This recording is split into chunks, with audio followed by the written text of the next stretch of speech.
Hello. Welcome to session 9 of the Nothing Human podcast live question and answer.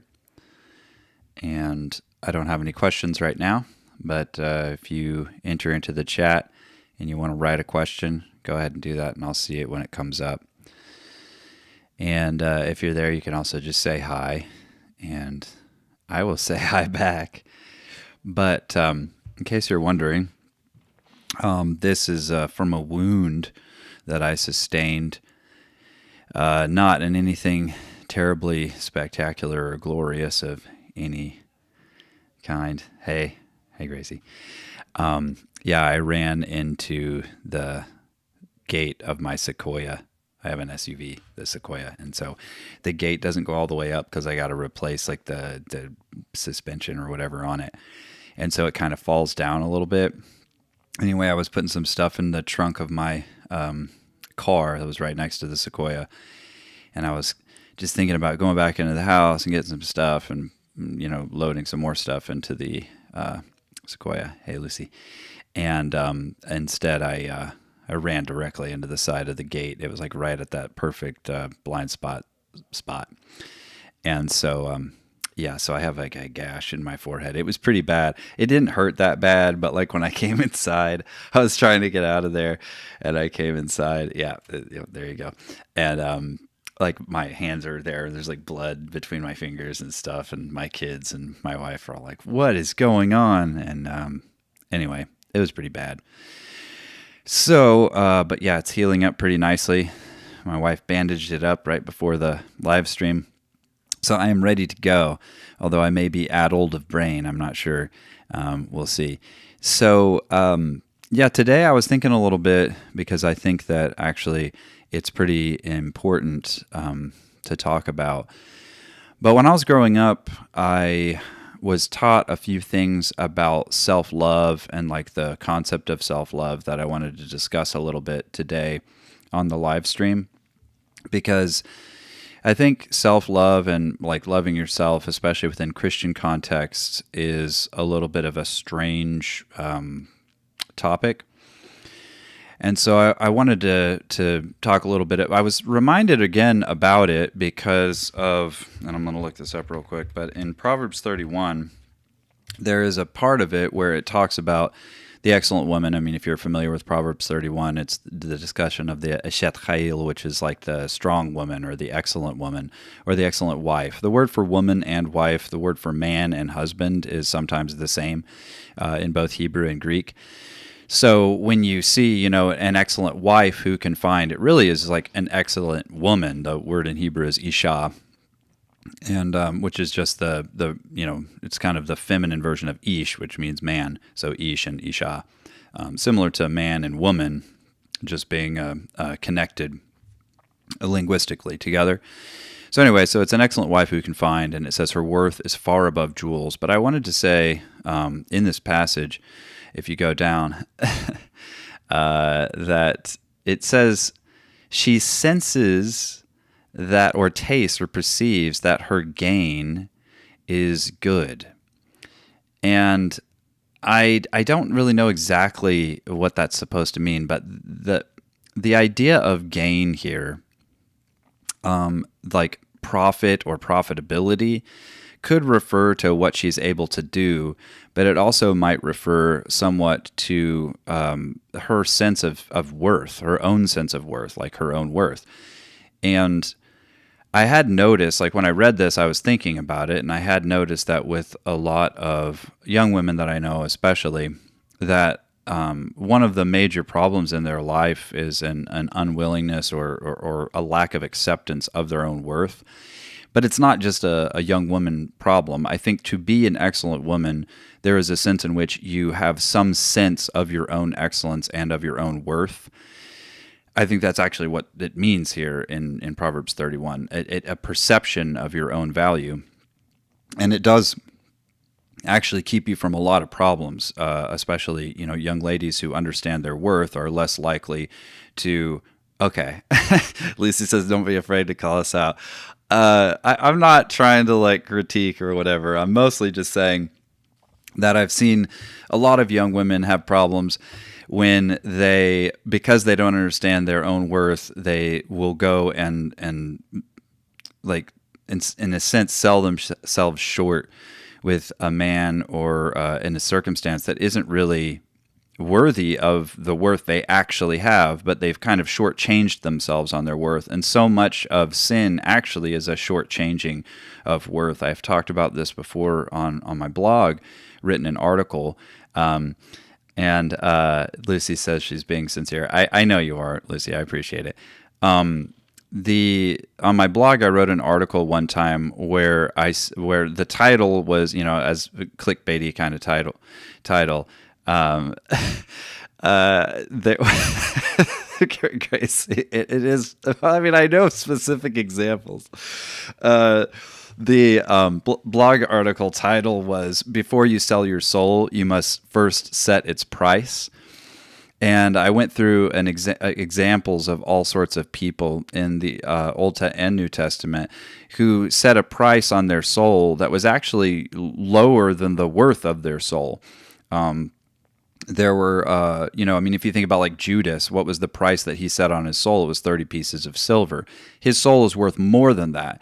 So there's a sense in which whenever you're sinning or whenever you give into the, Satan's bargain, that you are not properly setting your own value. Like if he says here, for your soul, I would give you the world. Like even Jesus says, what would it gain a person if he gains the whole world but loses his soul? So in that sense, he's kind of setting the value of a soul as being worth more than the whole world. Like if someone were to say, here, trade your soul for the whole world, wouldn't be worth it because your soul's worth more than that. And so to recognize that value and that worth is a very important part, I think, of making the right decisions. But when I was growing up, there was like the phrase self-love was very stigmatized. You weren't even hardly able to say it without getting, decried, like yelled down. I mean, not yelled, but basically told, you shouldn't love yourself. Loving yourself is wrong. And there are biblical examples where you say, like for instance, in 2 Timothy 3, the only place where I could see the word self-love actually used specifically in Greek, it's philautos, which philautos is philos, which, Philadelphia, city of brotherly love, or philosophy, love of wisdom. So philos is love, and then avtos is like self. So the word literally means self-love, and it says, realize this, that in the last days difficult times will come, for people will be lovers of self, lovers of money, boastful, arrogant, revilers, disobedient to parents. That's terrible. Ungrateful, unholy, unloving, irreconcilable, malicious gossips, without self-control, brutal, haters of good, treacherous, reckless, conceited, lovers of pleasure rather than lovers of God, holding to a form of godliness, although they have denied its power. Avoid such people as these. So you kind of look at that and you're like, well, in that context, obviously being a lover of self is like really bad. It's like in a list that it starts the list of really, really bad stuff. So you think, okay, no, not so great, right? So you look at that and you're like, okay, so self-love is bad, I guess. But then you have, the command, the second greatest commandment, which is that you should love the Lord your God with all your heart, soul, strength, and mind, and love your neighbor as yourself. And and so Grace, she's kind of preempted this, and it's great. She says in Matthew 22:39, it says, you shall love your neighbor as yourself. This is the second great commandment. So could this mean we should have some amount of love for ourselves so that we can love others better? What do you think? Yeah. So that's one of the things that in the interpretation of that verse, you have to understand, like you're trying to understand what exactly it means. Is it saying love your neighbor the way you used to love yourself? But the question would be like, or is it that if you have not learned to love and value yourself, it might be hard for you to love and value other people? I guess it could mean both of those things. I mean, it probably does. Obviously, we're not to be self-centered. We're not to be self-directed. But is it necessarily being self-centered to recognize the value or worth that you have. Is that necessarily a self-centered approach? Is that what 2 Timothy means when it talks about, how bad it is to be a lover of self? Because if you look at the other things in that list, it seems to indicate that, at least in that context, loving yourself, loving money, being boastful, being arrogant, being self-centered, this is there's a sinful direction. Like, I don't love anyone. I just love myself, and I just serve myself. And I don't think that is the same thing as learning to understand and appreciate your own value. So Doug says, love for self seems to be assumed. Yeah, even when people claim to hate themselves, they just love an image of themselves and hate the reality for not living up. Yeah, that's very likely and oftentimes the case. And it's almost as if God says, everybody loves themselves. Who doesn't care for themselves? I mean, that's actually the logical basis for other words where it says no one hates his own flesh, right? So love your wife because she is one flesh with you. For no one hates his own flesh. I mean, that Paul is basically saying, of course, everybody cares for themselves. Everybody takes care of themselves. But I don't know that's exactly what I'm talking about in terms of the love of self, and I don't know if that's exactly what's being talked about in Matthew 22, where it says, you shall love your neighbor as yourself. And maybe, yeah, so Lucy's saying, love your neighbor as you should love yourself. Right, because, if you're like, well, I hate myself, and even if you're in Doug's case and, they love an image of themselves, but they hate the reality that doesn't quite live up to that, maybe that's what's going on there. But also it makes the command basically, like if you're a masochist, then does that mean loving your neighbor as yourself mean that you should also be a sadist, and you can be a sadomasochist, and you can kind of, that's how I love other people, is by doing to them what I would like to be done to me. The golden rule, but the golden rule doesn't even make any sense if you have a perverse and broken sense of self. So I do think a lot of these assume that there has to be an accurate sense of self. And I think that was part of the upbringing, that I was raised in Christianity. There was a sense that you should think yourself really lowly and basically without value. I remember somebody referencing some quote from Martin Luther where he said that the righteousness of Christ was like snow, white snow that covered feces, that you were the dung, you were the feces, and the righteousness of Christ was like snow that covered it over. I don't think that is true. All respect to Martin Luther, I think in this case he didn't get it right. And I think a lot of other people have gotten it wrong in similar ways by saying that the only real path to humility is to think yourself nothing. I think that's actually a path to a lot of various different sins, like we said earlier, that if you actually had a very high esteem of how much you were worth, there's a lot of sins that you probably wouldn't commit, and you certainly wouldn't make bargains with the devil, shortchanging the eternal glory that God has promised to you. And exactly. So Lucy says, Christ didn't die for dung. That's true. Like none of us would, and I've used this before to talk to my kids particularly, because I have a tendency to think that the flesh uses either vanity or self-destruction as a tool to confuse and deceive you. And so it's kind of the forked tongue, and I've talked about this before, that there's two voices in the flesh, one that condemns you or one that flatters you, and it will do one or the other based on what actually works. And for some people, flattery works, and they're like, yeah, I'm the best thing in the world, and, I don't have to change, I don't have to do anything because I'm already perfect and I'm already great, and I'm already everything I should be. And that's obviously not right. On the other hand, though, there is actually this condemnation, the flesh that condemns you and tells you you're worthless, you're not worth anything, and that also leads to a lot of different sin. And so I'll talk to my kids about that, especially when I feel like they might be experiencing that voice of the flesh that would condemn them and make them feel like they're worthless or like they're not worth loving even, so that they can't even receive love and grace in those contexts because they don't even believe it. They're like, why would you love me? Why would you care for me? I'm nothing. I'm worthless. I'm terrible. I know that you know that. I know that you really see that that's the case. And that's heartbreaking to see. I've seen it, and not just in my kids, but in a lot of other people as well. And it's hard to overcome when a person doesn't believe your love because they couldn't see how you could possibly love them. And one of the things I'll tell my kids is, I love you and for good reason. And God loves you and for good reason. And here's one of the proofs for it, that God so loved the world that he gave his only son. I mean, it's like John 3:16, and when you look at John 3:16 and you consider what does that mean? It means that God's value of the cosmos was such that he believed it worth the life of his son.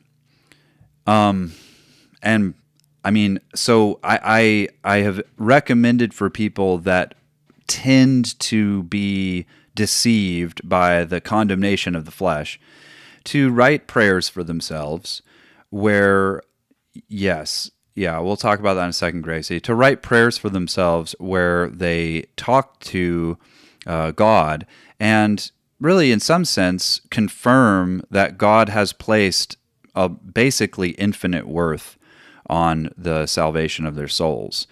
And there's all various ways you can do that.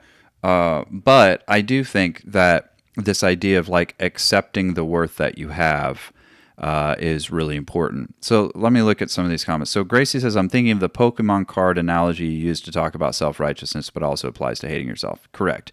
Yeah, so the Pokemon card analogy that I used had to do with this Gengar VMAX that I had. It was a Pokemon card that actually one of my friend's sons, who's also my friend, little Joel Jr., gave me this card, and which was really kind of him. But because I had a Gengar V, so he gave me the Gengar V Max, which is like an evolution of the Gengar V, and he was like, "You can use this in your deck." And I was like, "I probably won't use this on my deck because it was a really rare card." And I was like, "Well, what if I sold it and I'll give you some of the money?" So I did, and I ended up selling that card for, I think it was like $170 on the Intersweb. Somebody bought it and wanted it, and it was $170. And so I asked my kids, I was like, what's the difference between this Gengar VMAX intrinsically and like an energy card, which is another Pokemon card, but like just to tell you how not expensive the energy cards are. One time when we went to a store, the comic book store, to buy some Pokemon booster packs, the guy was like, "Hey, do you guys want some energy cards?" And we were like, "Sure." So he gave us a whole box of energy cards, like, big box, like filled, like hundreds of energy cards that he had just gotten when he got all of those booster pack boxes. And he was like, "Here, you can take them." He didn't even charge us for them, which was really nice. But that's just to tell you, it's not, necessarily worth all that much. So I said, you've got this plant energy card here, and you've got this Gengar VMAX, what's the difference intrinsically between the two? Is the Gengar VMAX really worth $170 if this plant energy card is not worth anything in terms of like what people would be willing to pay for it? And they thought about it and they were like, well, I guess no, the Gengar VMAX isn't worth $170. And I was like, oh, okay, so the $170 that we have in our bank account right now isn't real. And they were like, no, it's real. So I was like, so it is worth $170 because somebody was willing to pay that for it. And so there is a sense in which you have this ascribed value situation where if God says that he's willing to give his son for you, then you are worth that because he's willing to give it for it. That's one side of this. And maybe that's all it is, because maybe, what God says is, and it really is whatever he says. So, like we've talked about the nominalism, realism. So in this case, is it a nominal value or a real value? Maybe for human beings, it begins with a nominal value, but obviously, God's no fool. So if he says that it's worth something, then it must be worth something, at least to him. And if it is worth that to him, then doesn't that mean it really is worth that? And so in those terms, I would say that's one of the ways to think about the your own value. You have a unique value. God made you, and He sees you for who you are, and He believes that you are worth the life of His Son and even His own suffering. At His own expense, He would have you. And so I think that that's a really important thing to remember. Okay, so Lucy says, in my personal experience, the feeling of being worthless stems from the wrong perception of what humanity in general is. Yeah, in the sense of maybe you're saying if humankind is terrible and totally depraved and wicked and all this other kind of stuff, then how could any individual who is a member of that humankind have any value if we're all just ultimately terrible? She says, or at least that is the current conclusion I've come to make sense of it, other than it being like the devil trying to deceive those who have low self-esteem. Yeah, and maybe that's it. And you know, I don't know. I just spent a lot of time recently. I've spent a lot of time recently with a few different people who seem to be suffering pretty massively from a misunderstanding of their own value, to such a great degree, a misperception of their own value to such a great degree that it was hard for them to receive grace and hard for them to receive love because they simply didn't believe that it was legitimate or that it was appropriate. Like, how could you love this? How could you? You know, that's a really hard thing to overcome. It really is. It's a very difficult thing to overcome. But I think it is inculcated into us when we consider, you know, humanity as basically being wicked or worthless or whatever. It doesn't help that a huge amount of what we're told is our value is only that which is of use or has utility. And oddly, so I mean, this began with a discussion of self-love, but why not talk a little bit about AI? I think that the AI revolution is really going to alter what is valuable. I think it's going to completely revolutionize the economy. I was just reading today, it was like, I don't know what you would even call them, an AI prophet or whatever, but it's apparently going viral on X. He wrote this article about the current state of AI, and he thinks that within 5 years, and it was not like alarmist or whatever, like it was a believable article. Like I was like, well, this seems reasonable, and he seems to know because he's a developer with a bunch of AI platforms. And he talked about probably within 5 years, he thinks that more than half of white collar jobs, anything that involves the computer, basically anything you can do on the computer, will be done better by AI than by a human being. We already see this to some extent. You know, I mean, where a huge number of just processing, searching, thinking through, collating, you know, kind of processing kind of jobs are already being done really well by AI and will probably be done better than most human beings could do it fairly soon. And it just gets better and better and better every year. And I don't imagine that that'll probably stop anytime soon. And neither does this guy. So what happens though if you add that and you're like, okay, for now, manual labor jobs are safe because we don't have robots to do them. But what if you also add to that robots, and you have basically thinking robots who have all the capacities of AI to do most white-collar jobs, and then you also have robots who are able to do warehouse jobs, most manual jobs, manual labor jobs, and even like skilled manual labor jobs. And that's very possible. Even now, they're saying that diagnosis, legal work, copywriting, branding, advertising, etc. A lot of that stuff is already done pretty well by AI. And so, like maybe in 5 years, yeah, exactly. Reminds me of WALL-E. Maybe in 5 years, exactly. What if we're in the space where the economy has been totally revolutionized? Because think about this. In the beginning, when there's revolution is taking place, you'll have all of this work being done by robots or AI or whatever that doesn't have to be done by human beings. And at first, maybe people will pay the same for those services, right? So it's like if I would pay $1,000 for legal services, maybe I'd pay $500 to an AI to do similar legal services, especially if it's comparable in quality. Well, what happens though when more and more people who have money lose their jobs? They're not producing money anymore, and more of those jobs are being taken over by really low overhead, fairly cheap solutions like AI or robots. Well, eventually, who's buying these services, right? I mean, eventually, you're going to have to lower the prices. Eventually, you're going to have to basically you're going to have to lower them to the point where, like maybe they're nearly free. Because if nobody has a job and nobody's making money, then who's going to pay for anything? And so, like, even think about, like, if Amazon, gets to such a size that it's just got tons and tons of stuff to sell, it still has to have people to sell it to in order for that to be worth their while. And so, like, that's going to change the economy. It might even change the economy to the point of most of these things not even being worth anything anymore. Very much. But one way or the other, if you think a robot and computers put together, can take over 90% of human jobs, well, if you've been placing your value in what you're able to produce in an economy, and that's kind of how the economy chooses to value you, then all of a sudden you have no value.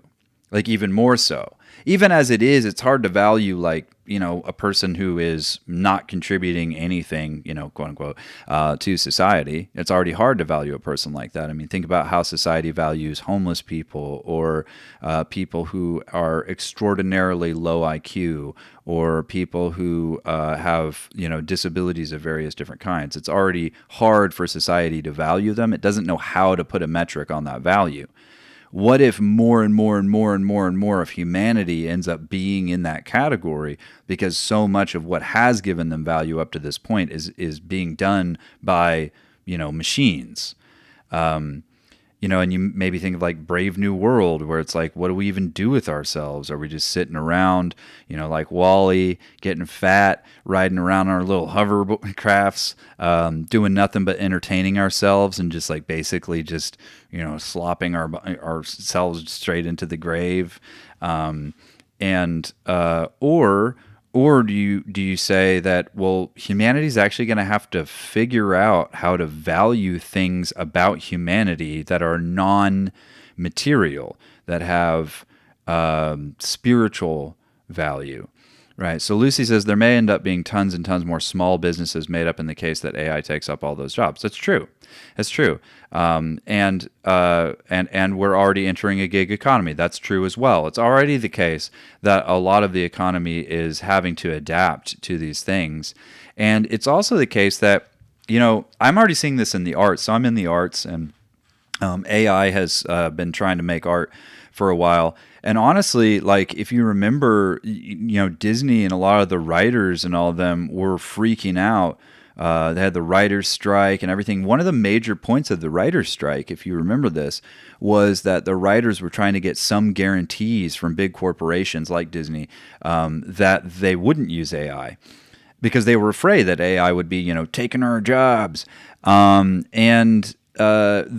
problem with that, when I'm looking at it, it's like, if you watch a Disney movie these days, or a Marvel movie, or most movies that are like tentpole franchises, etc., most of them are remakes. They're using existing intellectual property. They are sequels or prequels. And a lot of them also are derivative of other things that have already been successful.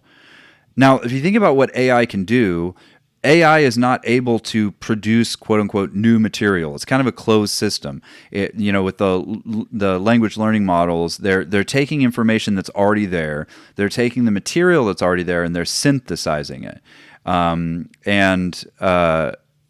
So they are like intrinsically derivative. And if you're if you're looking at these writers that Yeah. So if you're looking at these writers that are really super scared about what's going to happen when AI takes over, it's like the only reason they're scared is because AI does what they do, but just better and with more information because they're so derivative, right? So we. You have a couple of comments here. So AI should do laundry so we can create art. I agree. I also I want to point out though that I think that what it's going to do, maybe you don't. So in the early 1900s, late 1800s, when photography first came in, at first photography was pretty laborious and tedious and et cetera. And it wasn't necessarily fantastic in the beginning with the daguerreotypes and stuff like that. But it was really clear that it was making especially like portrait painting obsolete.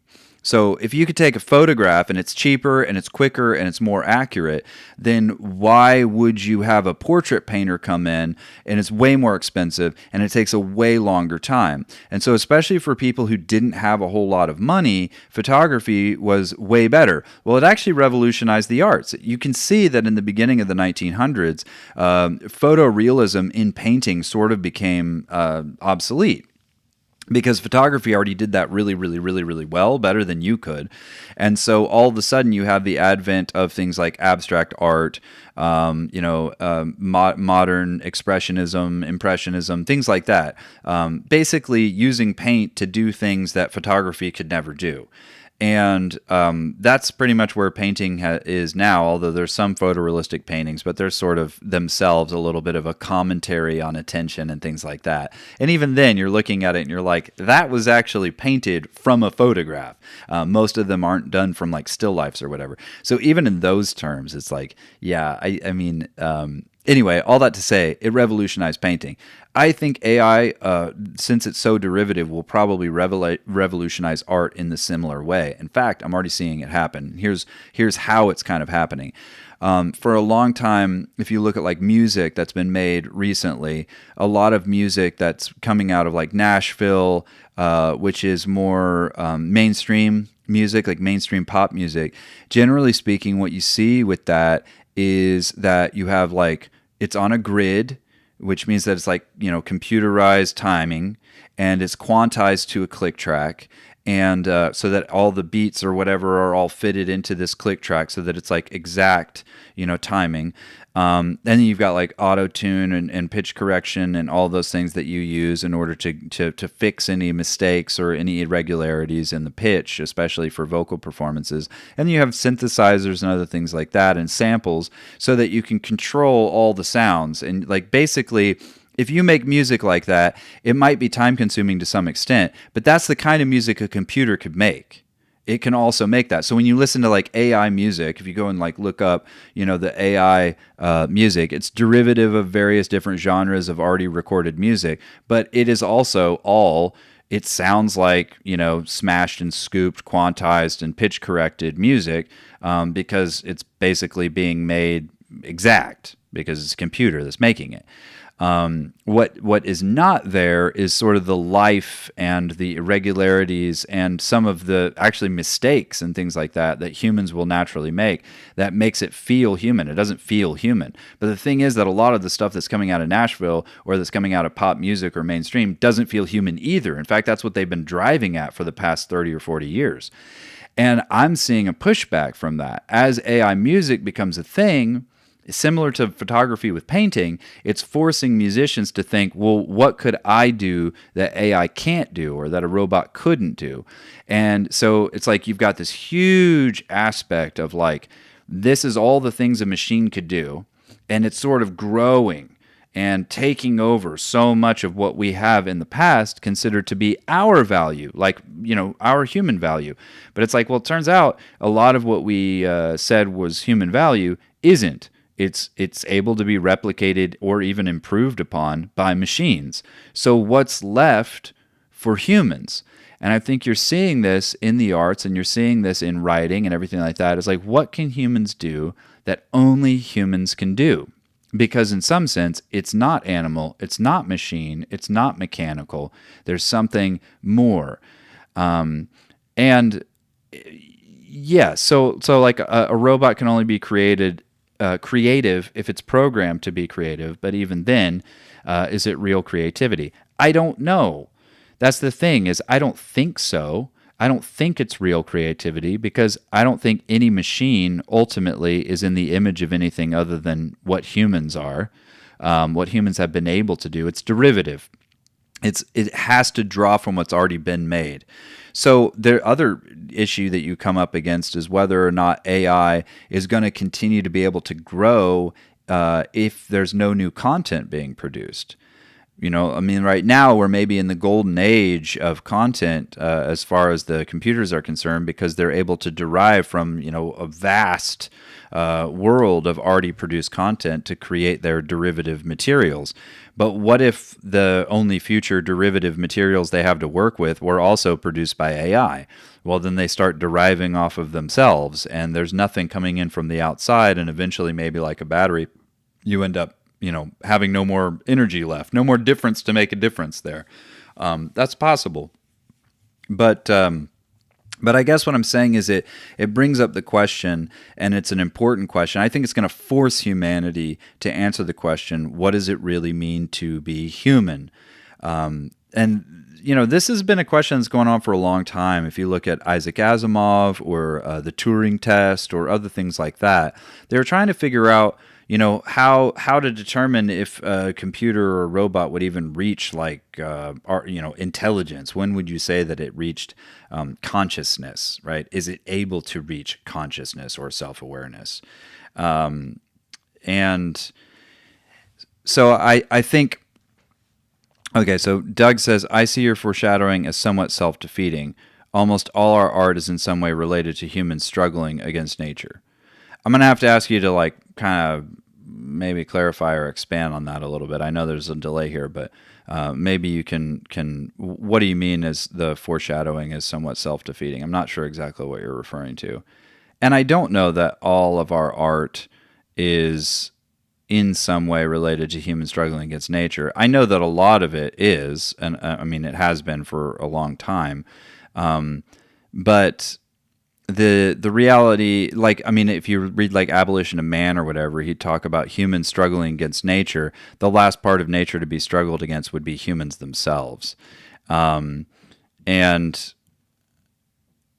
okay, so he says, if we get a Wall-E future, all the heroes will be the guys who voluntarily go to an alien world and kill aliens. People will yearn to be Indiana Jones in space. Maybe. I mean, if you have a Wall-E future as far as like actual space travel, I don't know. What I do know is that there will be a few people who continue to value material, face-to-face, actual reality. And, you know, I mean, I think if you didn't have to work in order to live, if you didn't have to work in order to get food, because everything is so cheap and there's hardly any overhead on the production of it, and you don't have to, you know, write emails for a job if you don't want to because it's already been taken care of, or you don't have to even be a lawyer or a doctor or whatever unless you really wanted to, and even then it would be like only the human aspect of connection would be necessary there. You know, if that's the case, if that becomes to be the case, then if you're not forced to do anything for money, what will you do with yourself? There might be people who actually are like, well, I just want to, you know, garden. Well, why? Your food's all taken care of. I mean, even now, a lot of people will garden in retirement, and it's the same thing. Well, I just like to get my hands in the dirt. I think and I think maybe there will be people who'll be like, I like to make furniture. Well, why? Robots can make furniture way better than you can. I know, but I like to make it. And there will probably be somewhat of a premium on, there will probably be somewhat of a premium on those handmade goods. Doug says, compression of format means I say all in nature when I mean imperfection and subduing the cosmos. Okay. Subduing the cosmos is interesting. So in a sense, then there will be people you think who will be like having subdued, or in some sense, like gotten Earth where it needs to be, then we're going to go and, there'll be the pioneers who have to go to other planets. But even then, they might take robots with them, etc. Still, I still think that there will be a lot of things that we just won't have to do. And so anyway, again, I'm not necessarily exactly sure how that connects. I'm not exactly, but I'll let you explain that a little further if you want to, Doug. But yeah. Okay, so, and Gracie says, aren't we commanded to work 6 days as well as rest? Doug says, I believe space travel will be a major component of future Christianity. And Debbie says, going back to the first part of the stream, where or how does this fit Amazing Grace? How sweet the sound that saved a wretch like me. Okay, great. So let's start with Gracie. Aren't we commanded to work 6 days as well as rest? Yes, but the nature of that work might change if we no longer have to work in order to eat. A lot of people's work right now is, to some extent, limited. I mean, like, for instance, right now there's this idea, most people do not like their work. They don't. So if you didn't have to do it, if somebody came to you tomorrow and said, I will feed you and pay for you and you won't have to do any work at all, you can do whatever you want, there would be some people who would be like, I don't know what to do with myself. And there would be some people like, oh, that'd be great. But maybe after a year or 2 or 3 of that, they'd be like, I don't know what I'm doing with my life. My life has no purpose. I feel depressed. I actually think one of the things that might happen with the AI revolution and with virtual reality and et cetera is an even more increasing mental health crisis, depression, for people just not understanding what their value might be. So, I mean, we'll see that. Space travel will be a major component of future Christianity. Yeah. Maybe that'd be awesome. I'd be into it. I think you might be right. It'll be interesting to see what happens. All right. So, and then Debbie Minkoff, who is my mother, hi mom, says, going back to the first part of the stream, how does this fit Amazing Grace? How sweet the sound that saved a wretch like me. Okay. Maybe that's a full circle moment. So, and you have things like, Paul, who says, I am the chief of sinners and things like that.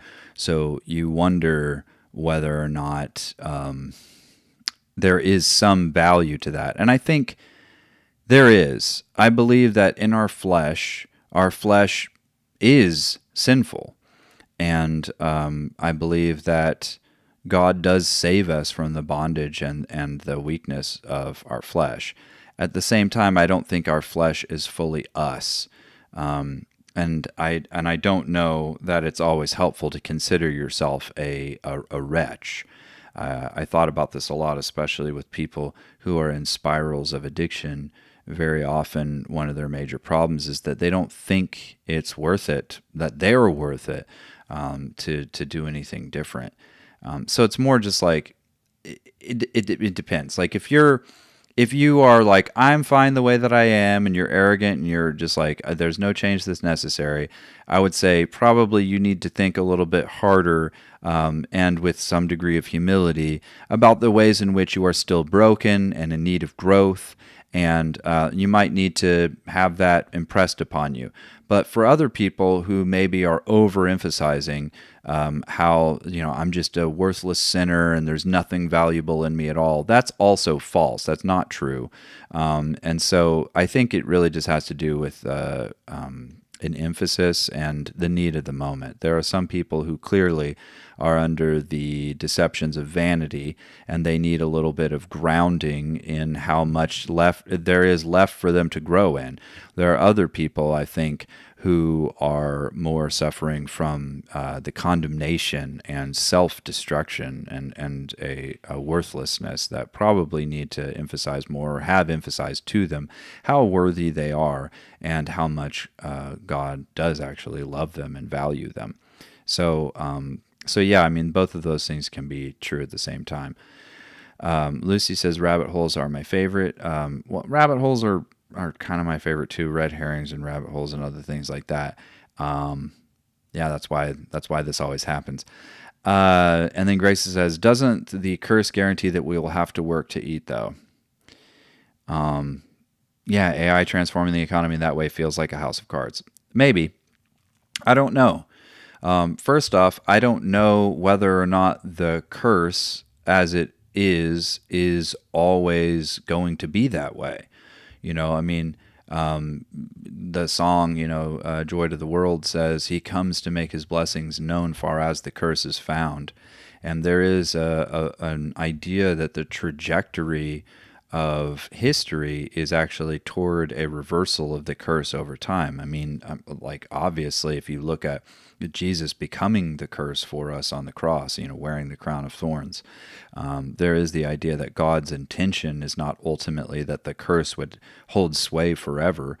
And maybe this is part of the historical way that he's going to slowly erode the burden of the curse. I think you can somewhat see that is the trajectory of history. And even still, though, I think we should work. I still think you should work. Even if you didn't have to work, I think you still should work.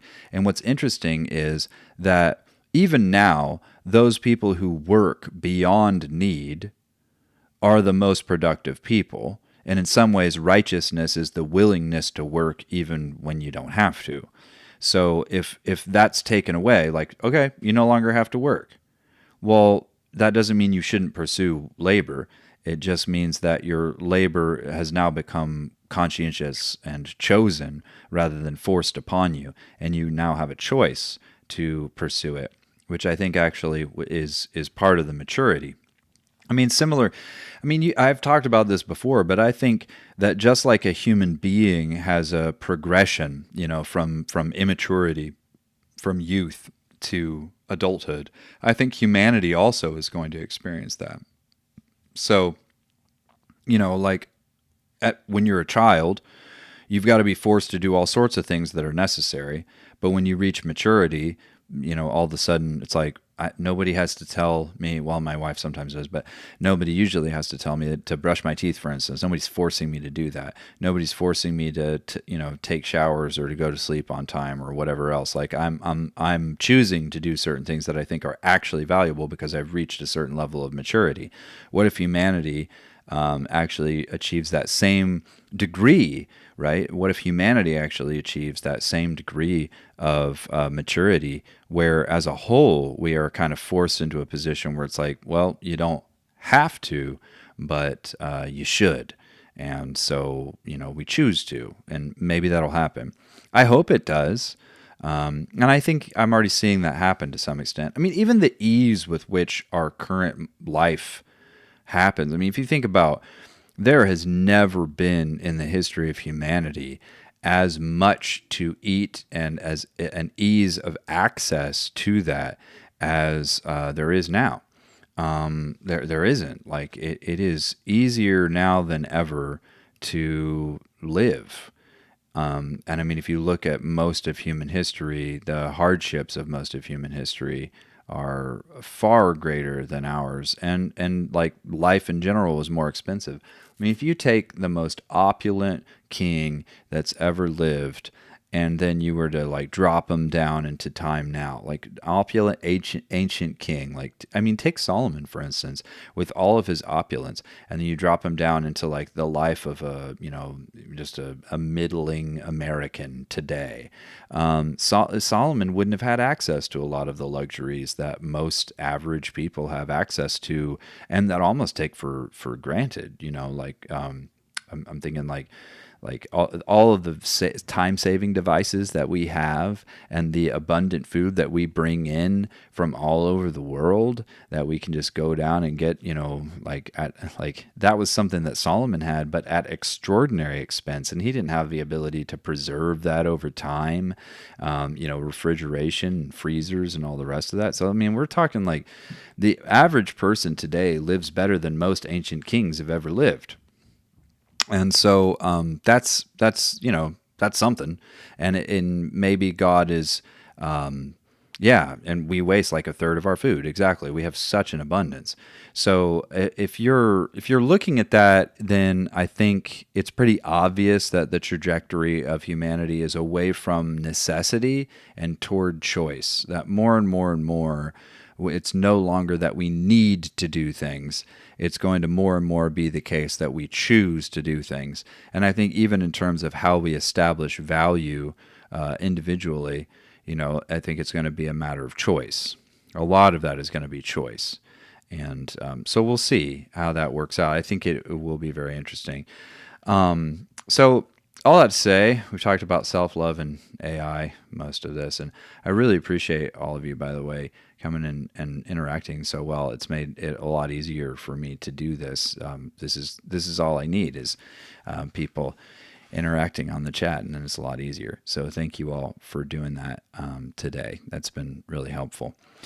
But yeah, the last word that I have is I do not believe that it is wrong to consider how much God loves you and to recognize that you have great value. And not just to recognize that you have great value in a general sense, but to actually pursue what that value actually is specifically within God's economy, because his valuation of things is very different, obviously, than the way we have valued things. And I think that we're moving in a direction where we will see more and more that we'll have to value things the way God values them, because the way we have valued them in the past, I think, will become less and less meaningful over time. And I mean, that's yet to be seen, but I'm pretty sure that's the case. And I'm thinking through it, and I'll think through it some more, but I think that that's interesting.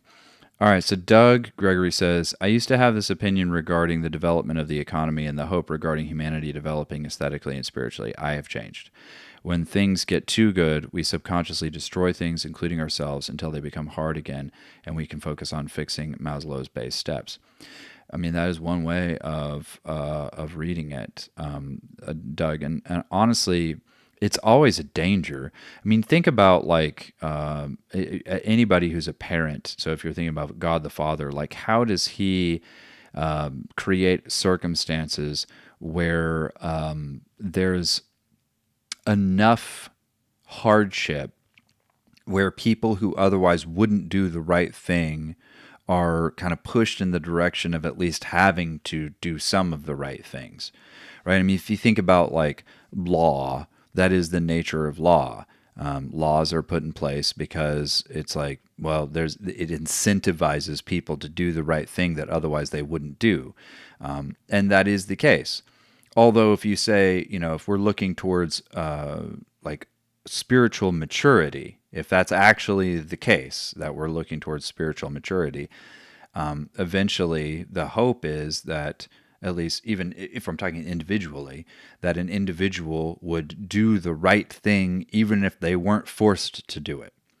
Now you could say, well, the masses, the average, person is going to do the wrong thing if it's selfishly advantageous, if there aren't laws against it or some sort of evil or some sort of hardship that's created by those choices. And that may be true right now, and it might even be true in general. I think, though, that it's slowly altering. And I think if you look at the course of history, you can see that even in the cycles that you're talking about, Doug, that those cycles are not just circular. I would say that there is a helical nature to them, that there is a turning, but there's also a progression that's occurring. And I'm kind of exposing a little bit of my own particular eschatology when I talk like this. I know I'm not pessimistic about the future, and I do think that there are signs even in history and evidences that point to the potential of things ultimately reaching a trajectory of choice and agency over time. But I can also say it's very easy to see evidences of recursion and regression, and those same cycles repeating themselves, the cycles of empire. So all I can say is that this is a belief that I think has evidences, but I would say that Doug has a belief that is also based on some evidences, and we might select slightly different evidences, but some of this is based on hope on my part concerning God's plan ultimately in history. And I'm looking forward to seeing all the things that he's capable of doing. And what he will do through the power of the gospel transforming the nations, because that is the great commission that Jesus gave us, to that we should make disciples of the nations, not just individuals, but that whole collectives would be discipled. And I think that's important to remember, because I don't think he would have given us a command if it weren't doable. I don't think he would have told us to go out and do it if it wasn't actually going to be accomplished if we go out and try to make it happen. And I think you can see some signs that there's been successes in that mission over time. And I mean, I've talked about a few of those examples in the past. So anyway, thank you so much for joining me today. I think that's about it for today. We could have a few more minutes. If anybody has any last minute things to say, I'll give you a few seconds here to tell me that. But I'm really thankful for you all being here, and I hope this was interesting, and I look forward to seeing you in a couple of weeks. I also, so 2 weeks from now, we're going to do this again. It's every other Wednesday. So, let me look at my calendar, and